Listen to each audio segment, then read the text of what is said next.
Hello viewers, welcome to Bhavani కథల ప్రపంచం. ఈ స్టోరీ మీకు నచ్చినట్లయితే నా ఛానల్ని సబ్స్క్రైబ్ చేసుకొని నన్ను ప్రోత్సహించండి వ్యూవర్స్. సరే, కథలోకి వెళ్ళిపోదాం. బాస్తో ఒకరోజు 21వ భాగం. నిత్య నిద్ర లేచేసరికి బాబు మంచం మీద లేడు. గదిలో నుండి బయటకు వచ్చి చూసేసరికి హాల్ అంతా వాడి బొమ్మలు తెచ్చుకొని ఆడుకుంటున్నాడు. ఉదయం లేచింది మొదలు నీకు చాలా పని ఉంది అనుకొని ఆమె ఫ్రెష్ అవ్వడానికి వెళ్ళిపోయింది. హలో అంకుల్ అని మెసేజ్ చేసింది సత్య పద్మనాభానికి. ఆయన శ్రీరాజ్ పెళ్లి ఫోటోలను సెండ్ చేశాడు. నేను ఇదివరకే చూశాను అంకుల్. రాజులో ఇంకా బాధ యొక్క చారికలు పూర్తిగా పోయినట్లు లేదు అంది. అంత త్వరగా నిన్ను మర్చిపోవడం సులభం అనుకున్నావా అని అడిగాడు. కాదని తెలుసు, కానీ మర్చిపోవడం అయితే తప్పదు కదా అంకుల్. పోనీలేండి, ఏదో ఒక రకంగా నేను అనుకున్నది నెరవేరింది. ఈరోజు కాకపోతే రేపైనా రాజు నన్ను మర్చిపోయి జీవితంలో ముందుకు సాగుతాడు. చాలా థ్యాంక్స్ అంకుల్, ఇదే నా చివరి చాట్ అనుకోండి అంది. అమ్మా, కనీసం నాకైనా నువ్వెక్కడ ఉన్నావో చెప్పమ్మా. నా స్నేహితుని కూతురిగా నీ బాల్యం నుండి వివాహం, భర్త, కొడుకు వరకు అన్నీ చూసిన వాడిని. నీ చివరి ఘడియల్లో ఉండే హక్కు నాకుంది అన్నాడు కన్నీళ్లతో. నా అన్ని దశలు చూసిన మీరు ఈ చివరి దశను చూడలేరు, చూసి తట్టుకోలేరు అంకుల్. డాడ్ రాజుని చేరుకోను అన్నారు, కానీ స్నేహితుడైన మిమ్మల్ని చేరుకుంటారు. నా తదనంతరం ఆయన్ని జాగ్రత్తగా చూసుకునే బాధ్యతను మీకు అప్పగిస్తున్నాను. బాయ్ అనేసి చాట్ ఆపేసింది. అంటే నా ఫ్రెండ్ ఎప్పుడు నన్ను చేరితే అప్పటికి నువ్వు లేవని అర్థమని చెప్పకనే చెప్పావా తల్లి అని బాధపడ్డాడతను. శ్రీరాజ్ తన పక్కన మంచం మీద పడుకున్న కొడుకుని నిత్యను చూస్తున్నాడు. వీడు నీకు ఎంత చేరిక అయిపోయాడు నిత్య. నీ మంచి మనసుతో నువ్వెవ్వరినైనా నీ వైపు తిప్పేసుకోగలవు. ఆంటీ ఉన్న హాస్పిటల్ అడ్రస్ నీకు చెప్తే ఆమెను నేనే బాగా చూసుకుంటున్నాను అన్నావు. అంతటి నమ్మకాన్ని నా మీద పెంచుకున్నావు. ఒకప్పుడు సత్య దూరం పెట్టిందని, ఇప్పుడు సత్య నాకు శాశ్వతంగా దూరమైందని ఇలా అప్పుడు ఇప్పుడు నేను నిన్ను బాధ పెడుతున్నాను. ఇది పూర్తిగా నా తప్పిదమే.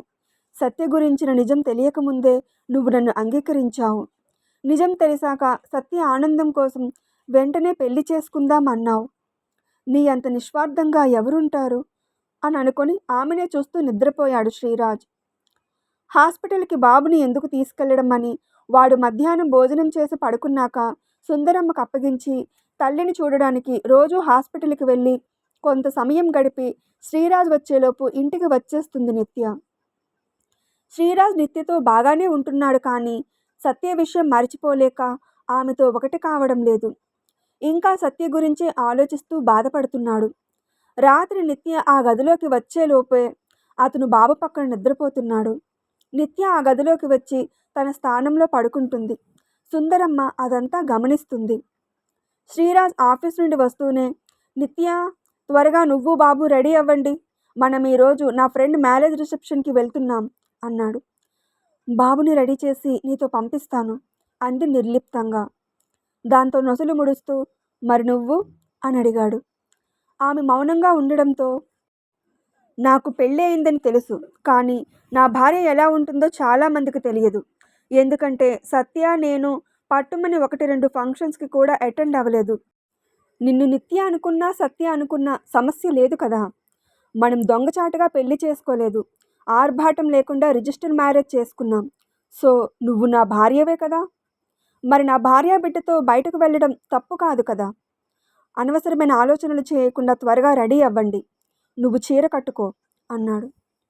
అలాగే అని తల ఊపి తమ గదిలో ఉన్న బట్టలు తీసుకొని ఆమె గదికి వెళ్ళి, మీ డాడా మనల్ని బయటకు తీసుకెళ్తున్నారు అని బాబుతో ముచ్చట్లు చెప్తూ సూట్ వేసి వాడిని రెడీ చేసి ఆమె కూడా చీర అందుకొని, అరే ఇందులో జాకెట్ లేదు, అన్నీ తెచ్చాను అనుకున్నాను, సరే వెళ్ళి తెచ్చుకుంటాను అని తమ గదికి వచ్చేసరికి శ్రీరాజ్ స్నానం చేసి ఒంటి మీద నీళ్లుంటుండగానే టవల్ చుట్టుకొని గదిలోకి వచ్చి ద్వారం ఎదురుగా నిలబడి ముఖం కనిపించకుండా మరో టవల్తో తల తుడుచుకుంటున్నాడు. నిత్య కండలు తిరిగి పాలరాతి శిల్పంలా ఉన్న అతని శరీరాన్ని మైమరిచినట్లుగా చూస్తూ అంతలోనే ఆమెకేం కావాలో గుర్తొచ్చి వార్డ్రోబ్ తెరిచి జాకెట్ తీసుకుని తన గదికి వెళ్ళిపోయింది. ఆమె చీర కట్టుకుంటూ కూడా, ఏం ఫిజిక్రా బాబు నీది, ఇదివరకు నిన్ను కట్టడి చేయడం మీదే దృష్టి పెట్టి నీ రూపాన్ని సరిగా గమనించలేదు. ఇప్పుడు ఈ 6 అడుగుల రూపం పూర్తిగా నాకే సొంతమంటే ఏదో తెలియని తడబాటుగా ఉంది. ఈరోజు కాకపోతే రేపైనా నా చెంతకొస్తావు కదా! అంటే నీ మీద పూర్తిగా నాకే హక్కున్నట్లు కదా! అని మురిసిపోతూ చీర కట్టుకొని, సింపుల్‌గా ఉన్న జ్యువెలరీ పెట్టుకొని, రెడీ అయి బాబునెత్తుకొని హాల్లోకి వచ్చింది.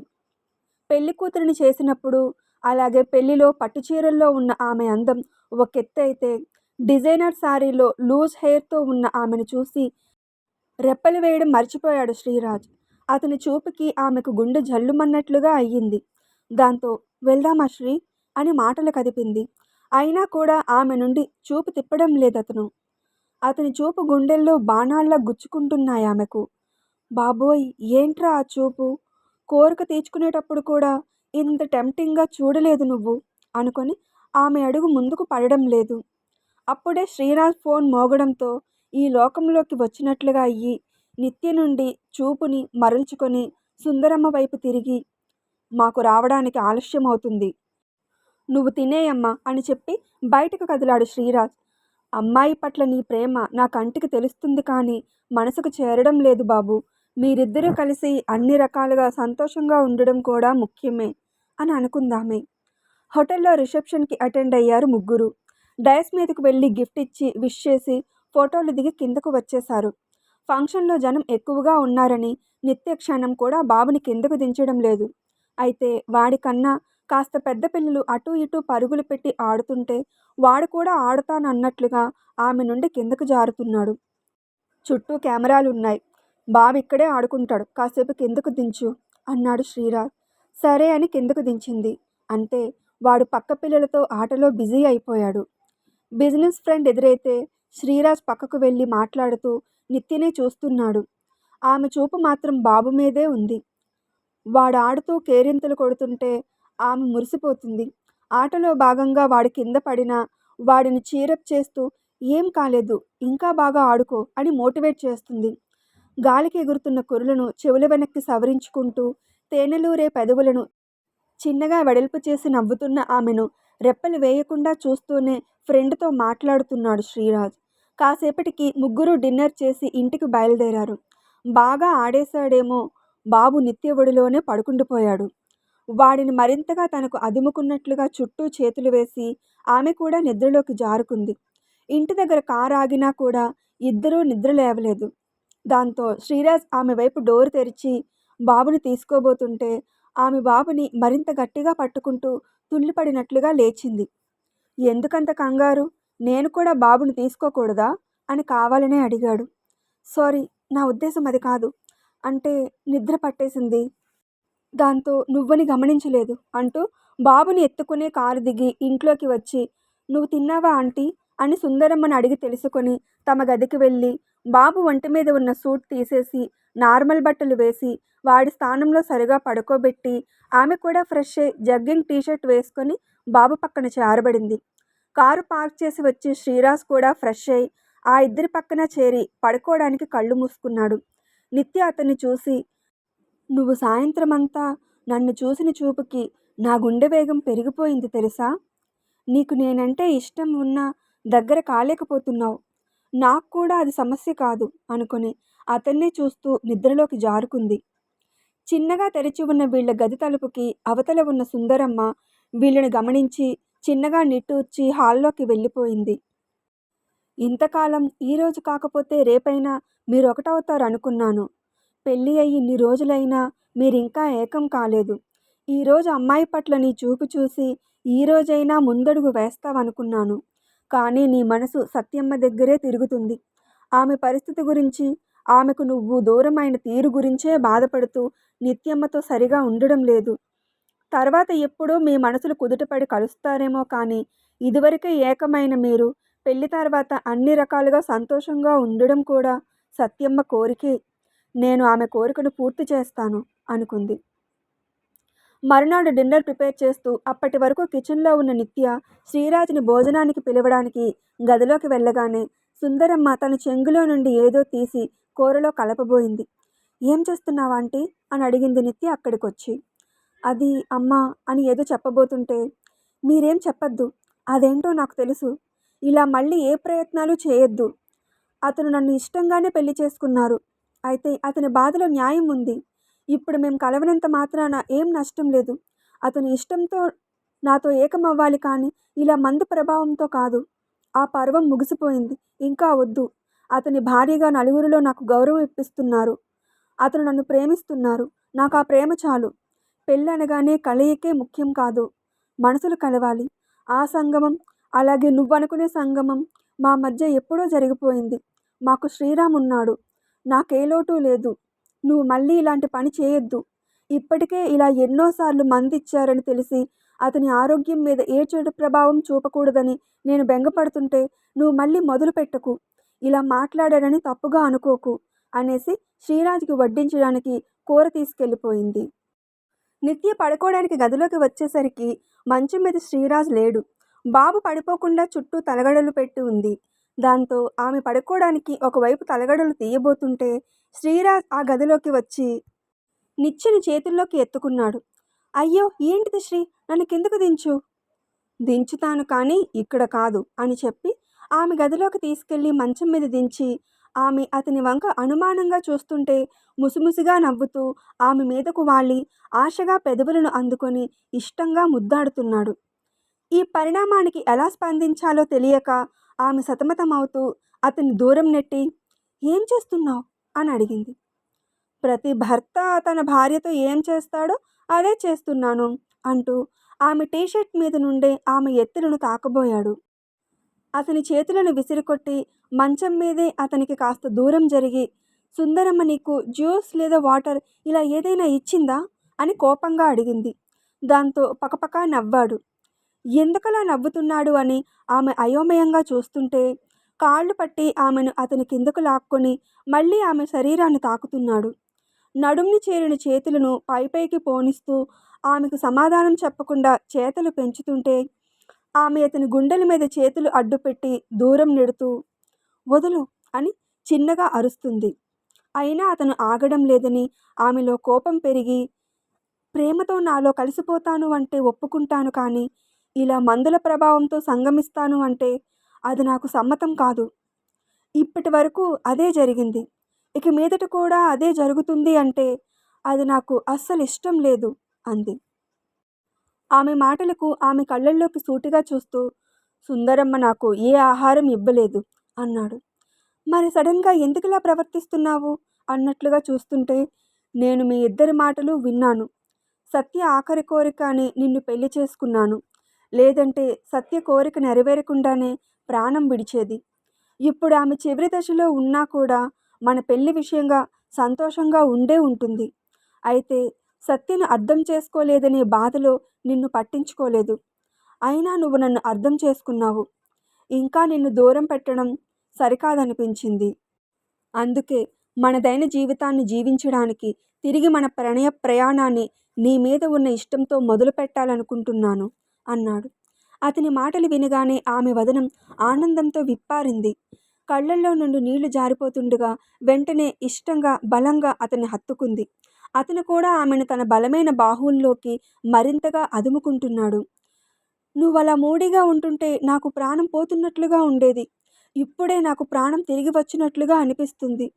నువ్విలా మాట్లాడుతుంటే నాకెంత ఆనందంగా ఉందో మాటల్లో చెప్పలేను అంది. ఆమెను తన నుండి విడదీసి మాటల్లో చెప్పలేకపోతే చేతల్లో చెప్పు అన్నాడు కళ్ళెగరేస్తూ.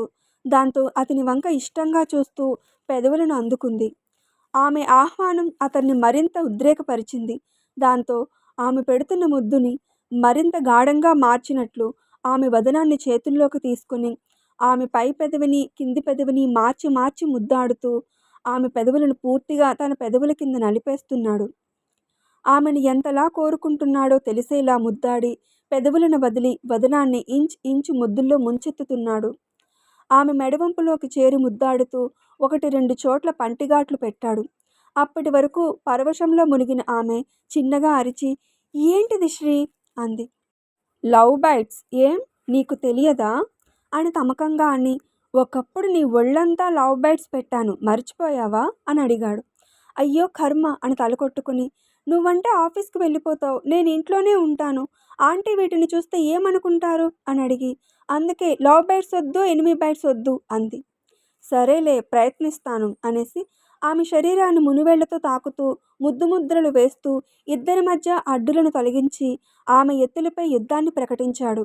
కుదుళ్ల నుండి లాగినట్లుగా తన అందాల మీద యుద్ధం చేస్తుంటే ఆమె పరవశంలో మునిగిపోతుంది. అతను ఒకదాని తర్వాత ఒకటిగా ఆమె ఎత్తులను తడుముతుంటే ఊహల్లో తేలిపోతూ మరింతగా తన శరీరాన్ని అతనికి అందిస్తుంది. నడుం వంపుని, నాభిని పెదవులతో తడుముతూ ఆమె శరీరాన్ని ముద్దులతో ముద్ద చేస్తూ చిలిపి అల్లరి పెంచి ఒక్కసారిగా ఆమెలోకి చేరిపోయాడు. అలవాటైన దాడే అయినా అతని దూకుడికి అని చిన్నగా మూలిగింది. మొదట నెమ్మదిగా కదిలి క్రమంగా వేగాన్ని పెంచుతూ ఆమె మీద కదులుతున్నాడు. అతని దాడిని ఆస్వాదిస్తూనే పెరుగుతున్న వేగాన్ని తట్టుకోలేక మూలుగుతూ, అప్పుడంతా డ్రగ్ ప్రభావంతో దూకుడుగా ప్రవర్తించావు అనుకుంటే ఇప్పుడు ఏ డ్రగ్ తీసుకోకుండానే ఇంత దూకుడుగా ఎందుకు చేస్తున్నావు అని అడిగింది. డ్రగ్ తీసుకున్నా తీసుకోకపోయినా నీలాంటి అందగత్తెను ఆక్రమించుకోవాలి, ఇష్టంగా అదుముకోవాలి అంటే ఈ మాత్రం దూకుడు తప్పదు. అణువణువున అందాలను పెంచి పోషించినప్పుడు ఇలాంటి దూకుడిని కూడా ఆస్వాదించాలి అంటూ మరింతగా ఆమె లోతుల్లోకి చేరిపోతున్నాడు. ఇన్ని రోజుల ఆకలిని తీర్చుకుంటున్నట్లుగా ఉంది నీ తీరు అంది. ఇకపై ప్రతిరోజు ఈ అందాలను ముద్దు చేసే తీరాలి అన్నాడు. అతని మాటలకు సిగ్గుపడుతూ, ఆ రోజు నన్ను వదిలేయమని అంతలా వేడుకుంటే ఆగినట్లే ఆగి ఒక్కసారిగా నాలోకి చేరిపోయావు. ఎంత నొప్పిగా అనిపించిందో తెలుసా అంది. ఆ మాటకు ఆమె పెదవులను ఆశగా అందుకుని వదిలి, సారీ రామ్, కానీ నాకు తప్పలేదు. శ్రీ శ్రీ అంటూ నా పేరు నీ నోటి నుండి వినపడుతుంటే అప్పటికే పెరిగిన కోరికల అలజడిలో ఉన్న నేను మరింత తన్మయత్వంలో మునిగిపోయి నిన్ను ఆక్రమించుకున్నాను. అదే మన బంధానికి తొలిమెట్టు. నీ విముఖత చూసి నేను వెనక్కి తగ్గి నిన్ను అల్లుకోకపోయి ఉంటే ఇప్పుడు ఇలా కలిసి ఉండేవాళ్ళం కాదు కదా అంటూ మళ్ళీ మళ్ళీ ఆమెను అల్లుకుంటున్నాడు. అయితే శ్రీ అని పిలవనులే, ఓయ్ లేదా యావండి అని పిలుస్తాను అంది కావాలని. దాంతో ఆమె ఎత్తులను గుప్పెట బంధించి మదిస్తున్నాడు. అబ్బా ఏం చేస్తున్నావు, నొప్పిగా ఉంది. నీ విముఖతను కూడా నా శరీరం మీదే చూపించాలా అని అడిగింది. అవును అంటూ ఎత్తులపై పంటిగాట్లు పెడుతున్నాడు. అలా పంటిగాట్లు పెట్టకన్నానా అంది చిరుకోపంగా. మెడ మీద పెడితే తిట్టావు, ఇక్కడ కూడా వద్దంటే ఎలా చెప్పు. బయటకు కనిపించిన చోట పెట్టనులే అంటూనే నచ్చిన చోట పంటిగాట్లు పెడుతూ ఆమెలో కలిసిపోతున్నాడు. కొన్ని గంటల తర్వాత ఇద్దరూ ఫ్రెష్ అయి బాబు పక్కన చేరారు. ఇప్పుడే నా మనసుకి ప్రశాంతంగా ఉంది అంది. ముచ్చట తీర్చమని అడిగితే ఎప్పుడో తీర్చేవాడిని కదా అన్నాడు కొంటిగా. ఛీ, ఇందుకు కాదు. నువ్వేదో స్విచ్ వేసినట్లు మాట్లాడుతూ ఏం పట్టించుకోకపోతుండేసరికి ఎప్పటికి మామూలు అవుతావు అని బెంగ మొదలైంది. ఇప్పుడే నా బెంగ తీరింది అంది. నా బెంగ తీరలేదు అంటూ శ్రీరాజ్ తన పొడవైన చేతులను ఆమె మీదకు కదిపి ఆమె ఎత్తులను తడుముతున్నాడు. అతని చేతులను తప్పించి, ఇప్పటి వరకు హింస పెట్టావు కదా, సరిపోలేదా? బాబు లేస్తాడు, కుదురుగా పడుకో అని సుతారంగా కసిరింది. ఏం చేయను, ఒకసారి దగ్గరైతే ఇక ఆలోచనలన్నీ అటే ఉంటాయి అన్నాడు. ఏం ఉండవు అని ఆమె ఇటు తిరిగి పడుకుంది. ఆమె సాధింపుకి చిన్నగా నవ్వుకున్నాడు. ఇంకా ఉంది. హమ్మయ్య, శ్రీరాజ్ మళ్ళీ మునుపటిలా మారిపోయాడు. తర్వాత ఏం జరుగుతుందో తెలియాలి అంటే తదుపరి భాగం కోసం ఎదురుచూడక తప్పదు. స్టోరీ నచ్చితే కామెంట్ చేసి అప్డేట్కి లైక్ కొట్టి షేర్ చేయండి వ్యూవర్స్. అప్పుడే నా స్టోరీ ఎక్కువ మందికి చేరుతుంది. అలాగే అప్డేట్ వింటున్న అందరూ నా ఛానల్ని సబ్స్క్రైబ్ చేసుకుని నన్ను ప్రోత్సహించండి వ్యూవర్స్. సరే, మరో స్టోరీ అప్డేట్తో మళ్ళీ మీ ముందుకు వస్తాను. అప్పటి వరకు సెలవు. Thanks for watching my videos.